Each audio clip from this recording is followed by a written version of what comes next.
Bismillahirrahmanirrahim. Assalamualaikum warahmatullahi dan selamat sejahtera diucapkan buat semua yang menonton video ini di saluran rasmi YouTube Pusakaan Awam Daerah Raut. Jangan lupa untuk menekan butang subscribe, like, komen dan share video ini bersama rakan-rakan yang lain. Alhamdulillah, bersyukur kita kepada Allah Subhanahu Wa Taala kerana dengan limpah kurnia dan izinnya dapat kita bersama-sama pada hari ini untuk mengikuti satu perkongsian ilmu yang sangat bermanfaat untuk kita semua. Anda bersama saya Baharudin bin Jamaluddin, pembantu Pustakawan Pusakaan Awam Daerah Raut. Pada hari ini kita akan membincangkan mengenai satu topik yang sangat menarik bertajuk permasalahan sosial dalam kalangan kanak-kanak. Saya berasa sangat berbesar hati kerana kita bersama dengan seorang tamu yang sangat istimewa untuk mengupas dengan lebih lanjut berkaitan dengan topik yang saya sebutkan sebentar tadi. Tetamu yang saya maksudkan ialah Encik Muhammad Firdaus bin Paiman. Sedikit latar belakang mengenai tetamu jemputan kita pada hari ini. Nama penuh beliau ialah Muhammad Firdaus bin Paiman. Beliau dilahirkan pada 22 Januari 1996 di Buah, Johor. Beliau mempunyai kelulusan ijazah sarjana muda pengurusan dalam bidang polisi dan persekitaran sosial dan kini menjabat jabatan sebagai pegawai kebajikan masyarakat di Pejabat Kebajikan Masyarakat di daerah Raut. Apa khabar tuan? Khabar baik. Selamat datang saya ucapkan. Pertama sekali saya ingin merakamkan sedikit tinggi penghargaan dan terima kasih kepada pihak tuan di atas sudah menerima pelawaan kami untuk hadir ke sesi perkongsian kita pada hari ini. Tanpa membuang masa, saya akan terus kepada soalan pertama kita pada hari ini. Boleh tuan terangkan apakah yang dimaksudkan bagi golongan yang digelar kanak-kanak? Adakah remaja tergolong dalam golongan kanak-kanak? Terima kasih saya ucapkan kepada saudara moderator kita. Pertama sekali saya ucapkan ribuan terima kasih kepada Pustakaan Awam Daerah Raut kerana sudi menjemput kami untuk memberikan sedikit perkongsian mengenai permasalahan sosial dalam kanak-kanak. Mengenai soalan yang pertama tadi, apa itu kanak-kanak? Kalau kita mengikut Akta Kanak-kanak 2001, kanak-kanak ni didefinisikan sebagai mereka ataupun individu yang berumur 18 tahun ke atas. Untuk golongan remaja pula, golongan remaja dan golongan kanak-kanak adalah sesuatu perkara yang berbeza. Golongan remaja kalau kita lihat sebenarnya mereka yang berumur 18 tahun hingga 24 tahun. So, mereka ini tidak termasuk ataupun tergolong dalam golongan kanak-kanak. Apa itu kanak-kanak? Kita kena faham bahawa kanak-kanak ini merupakan permata. Saya boleh cerakinkan apa itu permata. Permata P yang membawa maksud power, iaitu mempunyai tenaga. Kanak-kanak ni kalau kita lihat sebenarnya mereka mempunyai tenaga yang banyaklah, lebih banyak daripada kita ni yang sekarang sudah berusia. So mereka perlu menggunakan mereka punya power tu ke arah ataupun menggunakan dengan betul supaya pada masa hadapan mereka mempunyai ilmu pengetahuan yang dapat digunakan untuk pembangunan insan yang lebih baik. Seterusnya kita pergi kepada E. Apa itu E? Kanak-kanak ini kita definisikan sebagai ego. Mereka ni ego. Mereka tak boleh ditegur. Mereka cepat memberontak. So kita kena faham bahawa kanak-kanak ini sebenarnya memerlukan perhatian yang lebih daripada, terutamanya kepada golongan ibu bapa untuk memberi perhatian yang lebih terhadap anak-anak mereka. Seterusnya kita pergi kepada R, iaitu responsif. Mereka ini cepat bertindak. So kita sebagai ibu bapa, terutamanya golongan dewasa, perlu memahami apa kehendak kanak-kanak. Tetapi pada zaman ini kita lihat bahawa kanak-kanak ini berbeza dengan kanak-kanak pada suatu ketika dahulu. Kerana kita lihat mereka telah banyak berubah daripada segi teknologi. Mereka yang dulunya berbeza dengan kita sekarang. Okey, seterusnya kita pergi kepada M. Apa itu M? Adalah mereka mahu. Mereka ni mempunyai perasaan ingin tahu. Kalau kita lihat kanak-kanak pada hari ini ataupun memang pada usia kanak-kanak tu mereka suka mencuba. Dan ini menunjukkan bahawa perlunya untuk ibu bapa ataupun orang dewasa memahami kanak-kanak itu apa yang mereka mahukan. Seterusnya mereka bersikap agresif.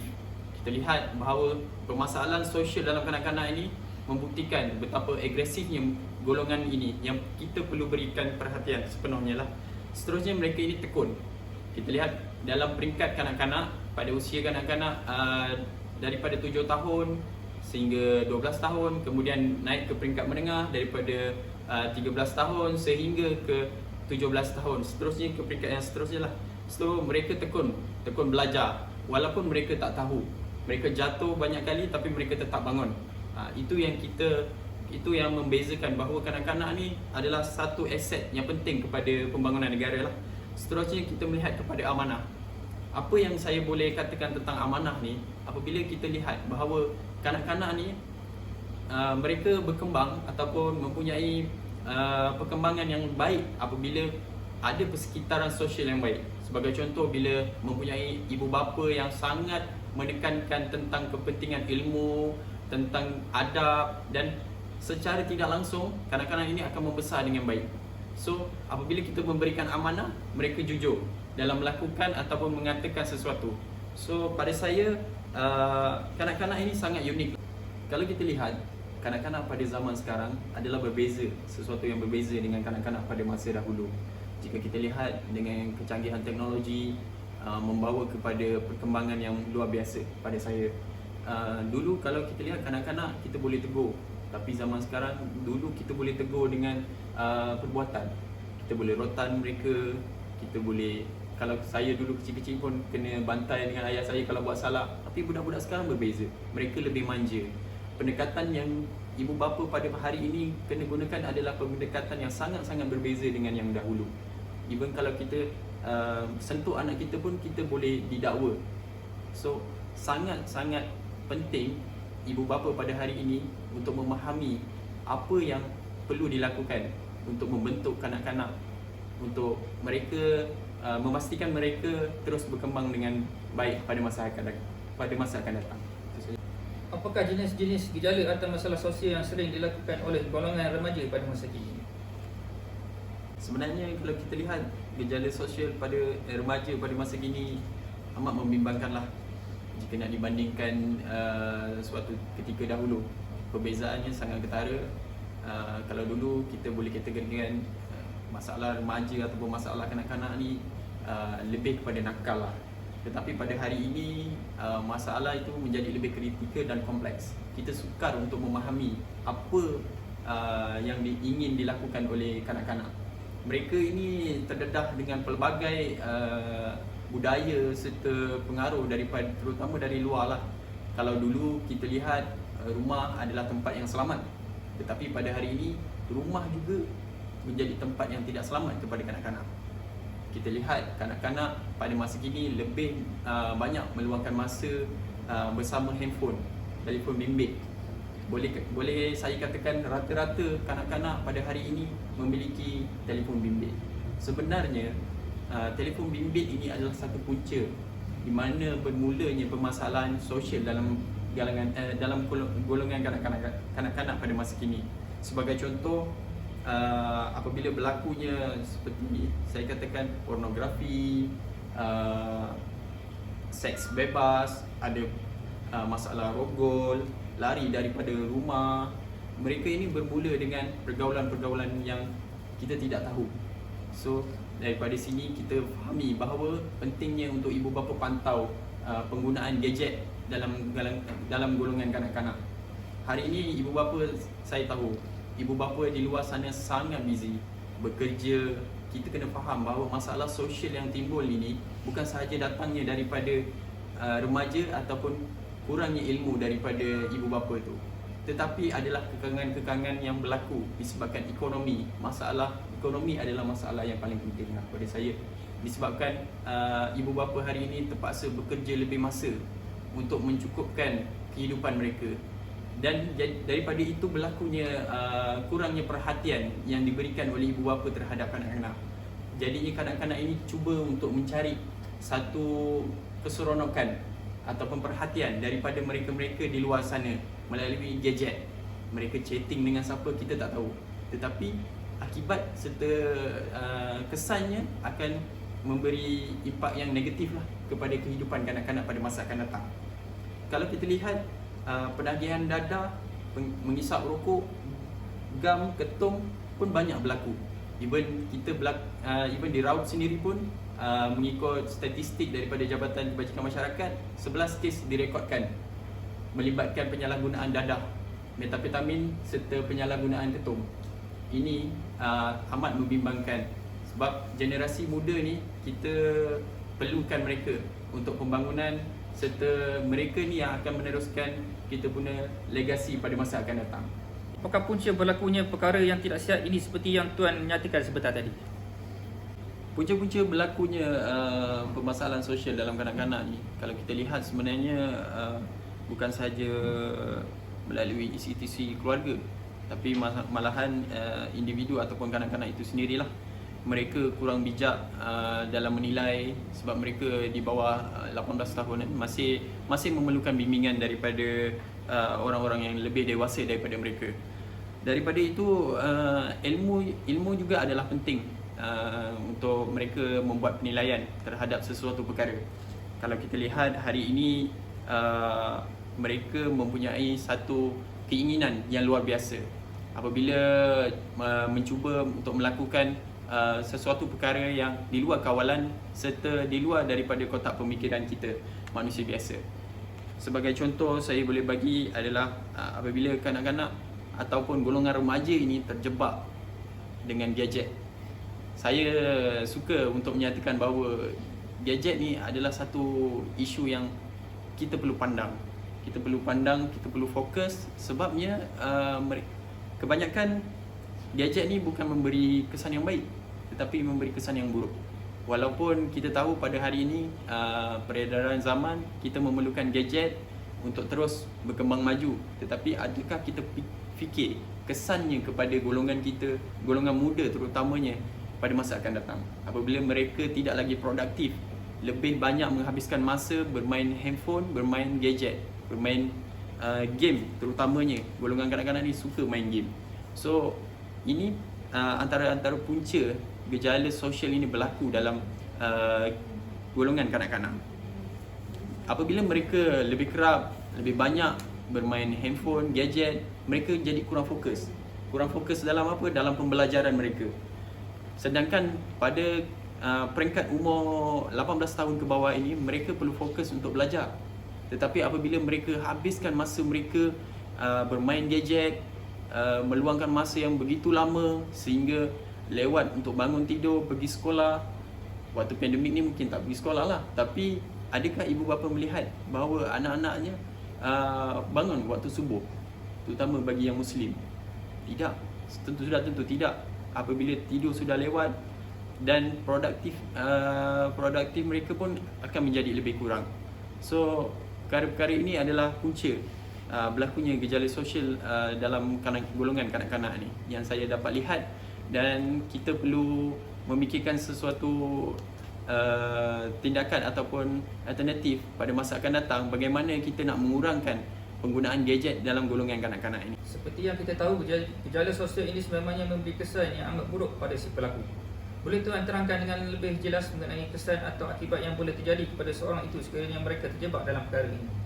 Jika kita lihat sebenarnya kesan gejala sosial ni amatlah besar terhadap golongan remaja, terutama kepada diri sendiri dan keluarga mereka. Apabila mereka melakukan sesuatu di luar jangkaan seperti mengambil dadah, sebabnya mereka akan merosakkan diri mereka. Dadah ni menyebabkan ketagihan, dan sudah tentu apabila mereka sudah ketagih, dia akan memberikan kesan yang buruk pada masa akan datang, seperti kerosakan organ dan sebagainya lah. Tetapi kesan daripada itu, kehidupannya pada masa akan datang sudah tentu akan hancur. Sudah tentu besar harapan ibu bapa mereka juga hancur, kerana mereka ini adalah aset kepada keluarga. Tetapi kanak-kanak ini tidak berfikir ke arah yang itu, kerana mereka lebih terpengaruh dengan ajakan daripada rakan-rakan mereka. Keseronokan yang mereka carikan itu adalah bersifat sementara, tetapi mereka tidak berfikir ke arah yang ke arah itulah. So seterusnya juga sesalan yang berpanjangan. Menyesal pun pada saya tidak berguna apabila mereka sudah berada pada tahap yang kritikal. Mereka akan menyesal sepanjang masa, dan sudah tentu memberi impak yang sangat negatif terhadap moral diri mereka sendiri. Bukan itu saja, bukan setakat di dunia saja mereka merana, malahan di akhirat juga. Kalau kanak-kanak ini tidak mempunyai ilmu. Ramai kanak-kanak yang berhenti daripada sekolah, kan? So mereka pun tidak mempunyai ilmu pengetahuan yang secukupnya. Pada usia yang sangat muda, mereka tak memanfaatkan peluang mereka untuk belajar, untuk menimba ilmu ke arah yang lebih baik, tetapi mereka lebih kepada mencari keseronokan dunia yang sementara.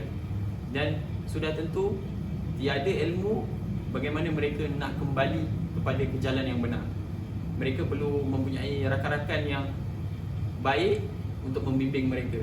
Itulah pentingnya kehidupan, terutamanya dalam peringkat untuk pembesaran kanak-kanak. Mereka memerlukan persekitaran yang baik.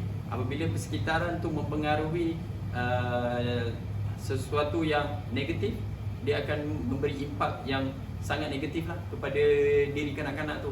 Tetapi apabila kita berkawan dengan ataupun mempunyai persekitaran yang positif, sudah tentu kanak-kanak ini mempunyai satu ilmu ataupun satu impak yang sangat positif terhadap diri mereka. Daripada situ mereka boleh belajar, boleh menilai di mana yang baik dan di mana yang buruk. Keburukan sudah tentu akan memberi kesan yang sangat negatif lah terhadap kehidupan mereka pada masa akan datang.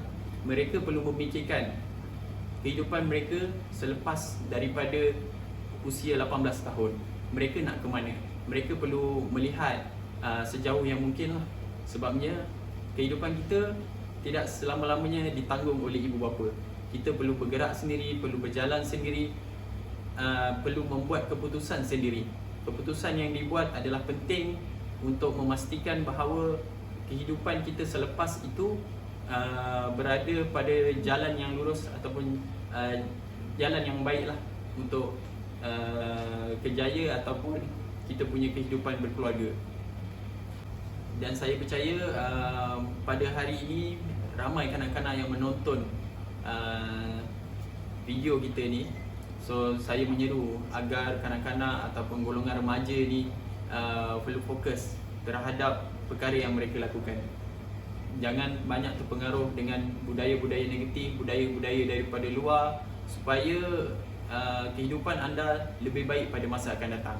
Sebab perjalanan anda masih jauh, anda masih muda dan tenaga anda diperlukan oleh negara untuk meneruskan legasi negara kita pada hari ini.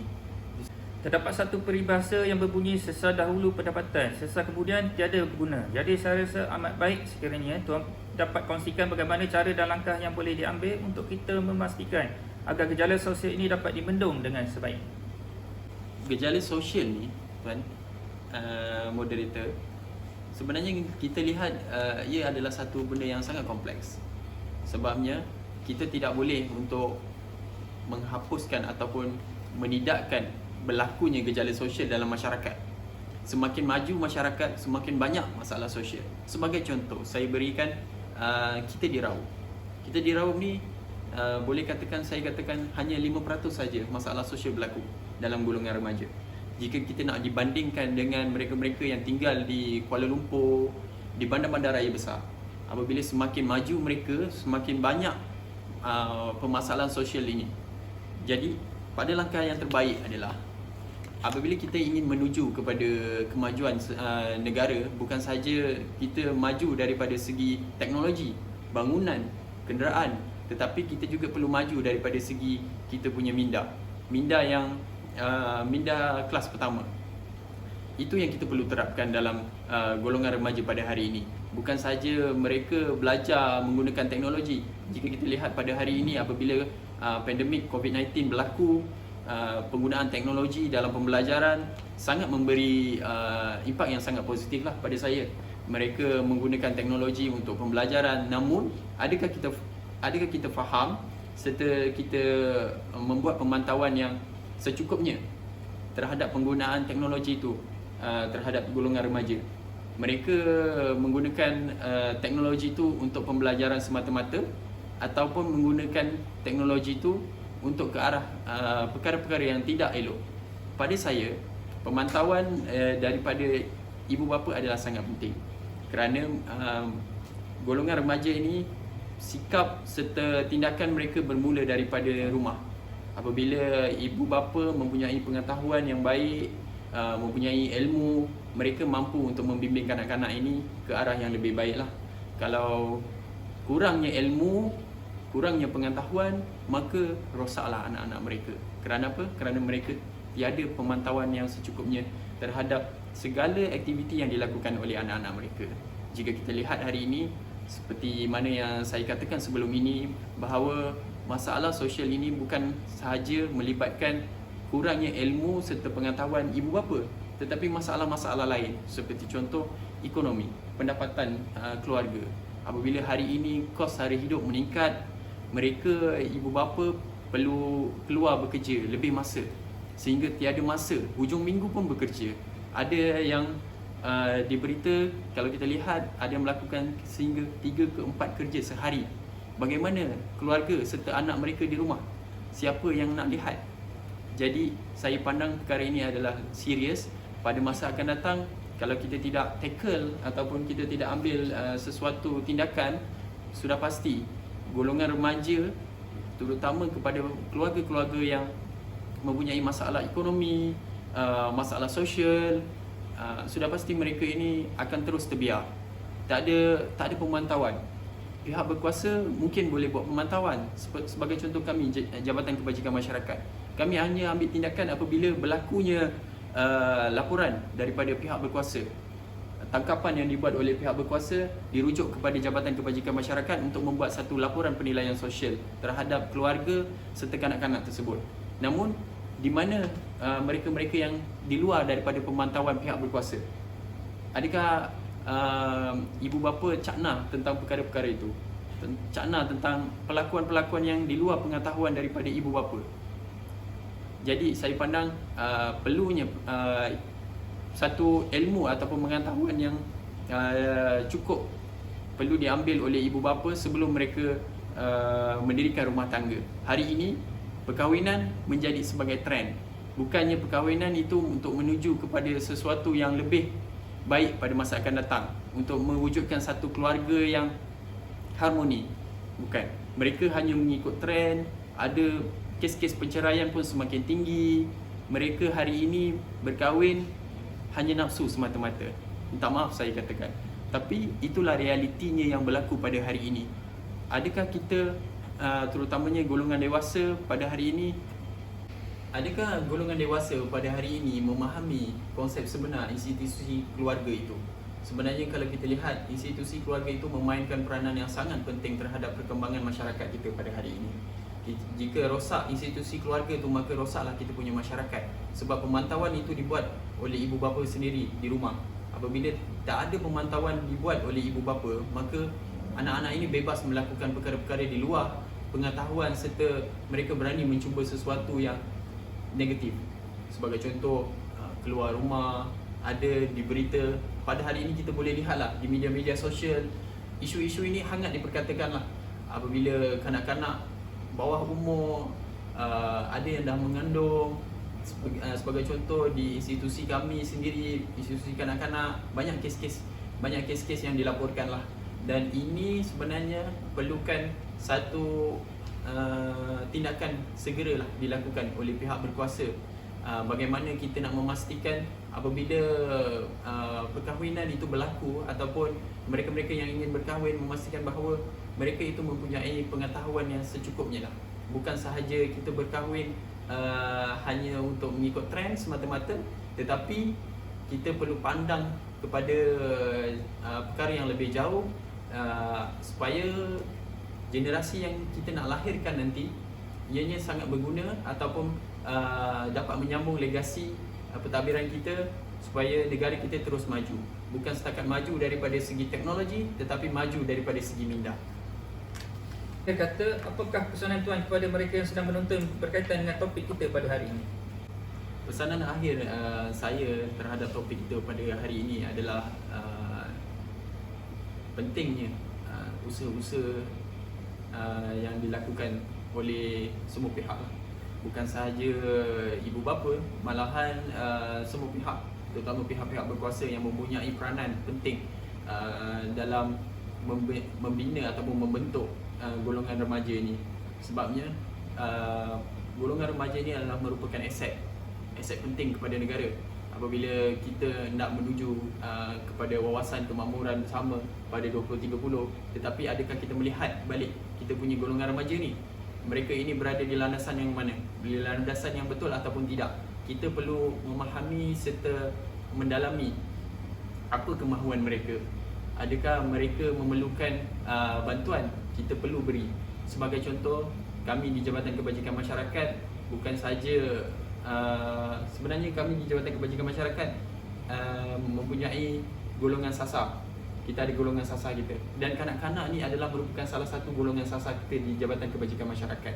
Dan kita banyak memberikan bantuan, bukan sahaja bantuan wang ringgit, malahan kita ada juga memberikan sesi kaunseling, serta khidmat-khidmat lain. Sebagai contoh, kita ada pertubuhan kebajikan kanak-kanak di peringkat daerah, pertubuhan ataupun persatuan perlindungan kanak-kanak di peringkat daerah. Perkara-perkara ini adalah penting sebenarnya supaya kita dapat tangani jika berlaku isu-isu sosial dalam kalangan kanak-kanak ataupun golongan remaja ni. Sebabnya jika kita biarkan mereka dengan terus-menerus melakukan masalah sosial, sudah pasti akan memberi satu impak yang sangat buruk kepada kita pada masa akan datang. Sebab mereka ini yang akan meneruskan kita punya legasi pentadbiran negara. Bagaimana kalau golongan remaja kita ni berada satu tahap yang rendah ataupun tidak mempunyai ilmu pengetahuan yang cukup untuk mentadbir negara, sudah pasti akan berlaku satu huru-hara kepada pentadbiran negara. Jadinya semua pihak saya menyeru dan berharap agar melihat perkara ini, isu ini. Isu ini adalah isu yang penting, terutama pada masa gini, apabila masalah sosial ini menjadi lebih kompleks, lebih sukar untuk kita fahami. Sebabnya teknologi ni sebenarnya memberi satu impak yang bukannya tidak baik pada saya. Banyak kebaikan yang kita dapat daripada teknologi, namun adakah kita lihat apakah side daripada side yang negatif ni? Kita kena lihat juga benda-benda yang negatif ni, sebab dia memberikan kesan yang sangat buruk kepada kanak-kanak. Ada baru-baru ini kami di Jabatan Kebajikan Masyarakat di daerah Raub, kita ada buat satu program pemberian cermin mata kepada kanak-kanak. Apabila pemeriksaan dibuat, lebih daripada 30% mempunyai masalah penglihatan yang melebihi 1000. Dia punya bacaan tu lebih 1000. Pada saya sangat tidak baik untuk kesihatan kanak-kanak, kerana mereka pada usia sebegini sepatutnya mereka mempunyai satu tahap kesihatan yang baik. Tetapi kenapa berlakunya perkara ni? Sebabnya kurang pemantauan daripada ibu bapa. Mereka sepatutnya diberi penggunaan gadget ada waktu, bukannya sepanjang waktu mereka menggunakan gadget. Jadinya saya pandang isu ini perlu diberi perhatian. Kalau tidak, sudah pasti bukan sahaja memberi masalah terhadap masalah sosial, masalah kesihatan juga akan memberi impak terhadap diri kanak-kanak. So saya menyeru kepada semua pihak lah untuk memberi perhatian serta sama-sama kita menangani isu gejala sosial dalam golongan kanak-kanak. Baiklah, masa amat mencemburi kita semua. Jadi kita sudah sampai ke penghujung perkongsian kita pada hari ini. Di kesempatan ini, sekali lagi saya ingin merakamkan setinggi-tinggi penghargaan dan ucapan terima kasih buat tetamu jemputan kita pada hari ini, iaitu Encik Muhammad Firdaus bin Paiman, di atas kesudian beliau untuk bersama kita dengan menyampaikan pelbagai ilmu yang sangat bermanfaat dan berguna untuk kita semua. Diharapkan beliau berada dalam keadaan sihat sejahtera sentiasa. Tidak lupa juga kepada anda semua yang menonton hingga ke akhir. Semoga ada perkara baru yang anda telah dapati sepanjang perkongsian kita sebentar tadi. Saya Baharudin bin Jamaluddin dengan ini mengundurkan diri. Mohon maaf jika ada sebarang kesilapan dan kekurangan sepanjang saya mengendalikan sesi perkongsian ini. Yang baik itu datang dari Allah SWT dan yang kurang itu dari diri saya sendiri. Diharapkan anda akan terus memberi sokongan dan dorongan kepada Perpustakaan Awam Darah Raub dengan menekan butang subscribe di saluran YouTube rasmi Perpustakaan Awam Darah Raub. Sehingga kita bertemu lagi di lain hari dan di lain waktu. Assalamualaikum warahmatullahi wabarakatuh dan terima kasih.